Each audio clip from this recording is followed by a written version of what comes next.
Hey everybody, it's Nick from Android Headlines, and this is our review of the Lenovo Moto Z Force Droid Edition.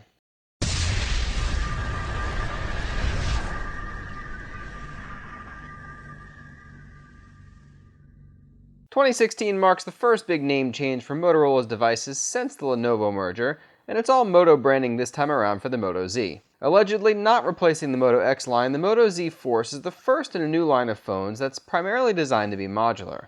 Today we're looking at the heftier of the two new models, the Moto Z Force, specifically the Verizon exclusive Droid Edition here in the US, which retails for about $720. While the Force may be heftier than the vanilla Moto Z, the phone is anything but fat or heavy. At an incredibly thin 6.99mm, the 3500 mAh battery packed inside this all aluminum and glass chassis are likely to make the engineers at Samsung and Apple blush. Sporting a Snapdragon 820 SoC, 4GB of RAM, and 32 or 64 gigs of internal storage. There's even support here not just for microSD cards up to 2TB, but also adaptable storage so that the microSD card is treated as internal storage. Speaking of internal storage, this phone features the absolute fastest internal storage on any mobile device on the market, bar none. On top of that, it's encrypted out of the box, which means you're getting the fastest storage, fastest mobile SoC, and a more secure phone than most out there. It's a win-win-win situation for sure. Lenovo's design for the Moto Z has taken an interesting new turn, one that I initially wasn't fond of at all, but has grown on me quite a bit. This phone feels straight up industrial in almost every way, from its metal stripes on the back to the exposed pins down at the bottom. This is one seriously unique looking phone, and I mean that in the nicest way possible. Measuring in at 163 grams also means that the metal and glass chassis has a solid and convincing weight to it, reassuring you that this is a well-built device that isn't going anywhere. One of the biggest positives to choosing the Force over the vanilla Moto Z, aside from the significant increase in battery size of course, is the Shatter Shield technology found on the front of this phone. Lenovo guarantees that this phone won't break, crack, or shatter almost no matter what you do with it. This second-generation Shatter Shield technology utilizes 5 different layers of strength building, including a flexible AMOLED panel underneath dual layers of glass-like material, and is designed to take the pain of a fall with nary a scratch. It's also built to be water resistant to an extent, but it's not advertised as waterproof, so don't go swimming with it. As a modular phone, the Moto Z Force features a lineup of Moto Mods, as they are called, plates that snap onto the back of the phone magnetically and interface with the device via a series of pins found on the back. This design is absolutely ingenious, not just because it doesn't require users to take internal components out of the system, but also because of the way it lines up both magnetically and via that large camera hump on the back. Initially, this hump seems like a huge negative for the design, but it's made sturdily and keeps the mods in place, ultimately proving to be an incredibly useful design in the end. Moto Mods run the gamut of ideas, including battery packs, external stereo speakers with a kickstand, and even a projector straight from the Lenovo labs. There's tons to come to, and with such a fantastic integration into the system, you'll never have to worry about compatibility or really configuring anything at all. Just drop the mod on and you'll be presented with whatever options are necessary to get the most out of it. That large battery inside the Moto Z Force gives it some really excellent battery life, and if you're looking for the perfect phone to go hunt Pokemon all day with, you've just found it. If the internal battery isn't enough, you can either slap on a Moto Mod battery pack to keep you going,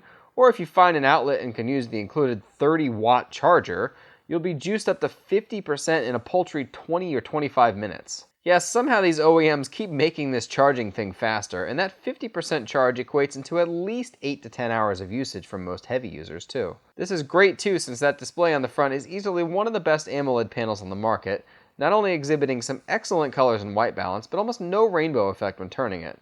It's also perfectly visible in bright sunlight, so get out and don't forget to sunscreen yourself up while you're hunting for legendaries. Android 6.0 Marshmallow ships with the Moto Z Force, and it's likely given Moto's history that we'll see an Android 7.0 Nougat update shortly after release too. As you would expect from Moto, this is a super light OS, with a very stock look and feel, but with a few extras added on top. Moto Display keeps you from having to constantly lift the phone off the table, and that excellent front-facing fingerprint scanner doubles as both a way to quickly unlock the phone without having to pick it up, and a power button to put it to sleep when desired. Moto Voice works just as it has on previous generation Moto X devices, allowing you to set up your own phrase to launch this Google Now enhanced personal assistant, no matter if the screen is on or off. Lastly, Moto Actions gives you quick gestures for launching common things, like double chopping for flashlight, drawing a figure 8 for launching the camera, and face down to activate Do Not Disturb mode.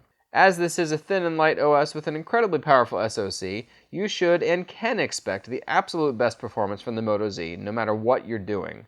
This phone easily has the best RAM management I've ever seen, even with heavy apps and games launching instantly after navigating away from them and launching them again. On top of that, you should expect an excellent VR experience too, as the processor inside is not only capable of handling just about anything VR developers can throw at it, but the screen looks beautiful and has an ideal low persistence rate to keep images blur-free when moving. Even the camera here is stunning to say the least. The 21 megapixel shooter inside is utilizing the latest generation Sony Exmor IMX338 sensor and might feature relatively small 1.12 micron pixels, but you'd really never know it from the results. Moto's software looks fairly similar to older versions, including that easy one-click anywhere option, but there's tons here for users that are looking for a little bit more in their camera experience too. Professional mode will give you just about every option you can think of, including an ingenious interface to let you adjust all the options at once.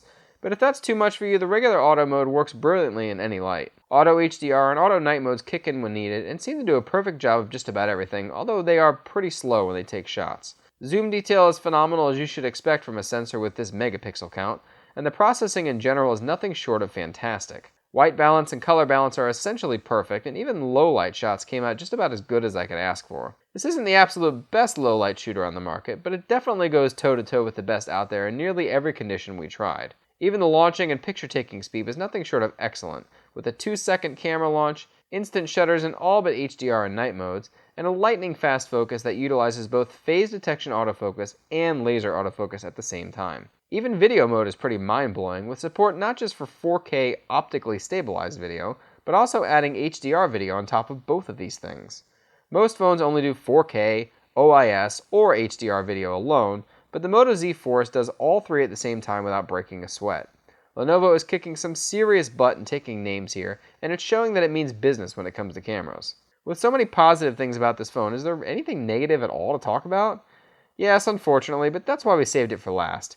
Being such a thin phone, particularly in the vanilla Moto Z's case, Lenovo has opted not to put a 3.5mm headset jack on this phone. Instead, the single USB Type-C port on the bottom does all the work for audio, data, and charging. Included in the box is an adapter that gives users a 3.5mm jack, but you'll always need to remember to bring this with you everywhere you go, and that's going to be a big problem for some people. One day I actually forgot it at home on accident and had to go the entire day without any audio on my car stereo.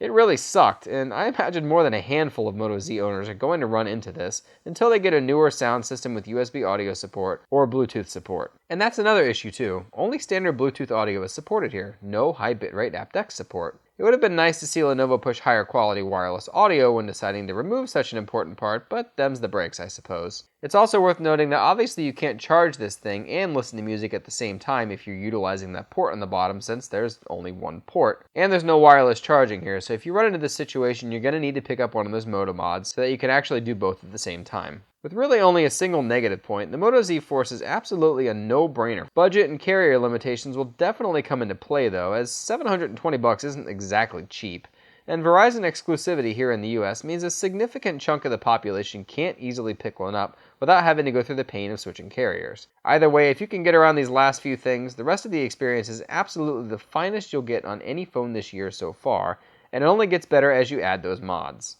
We hope you enjoyed that video and will subscribe to us for more content. Check us out on your favorite social network, and don't forget to check out AndroidHeadlines.com for 24/7 Android-based news coverage. Thanks for watching, and until next time.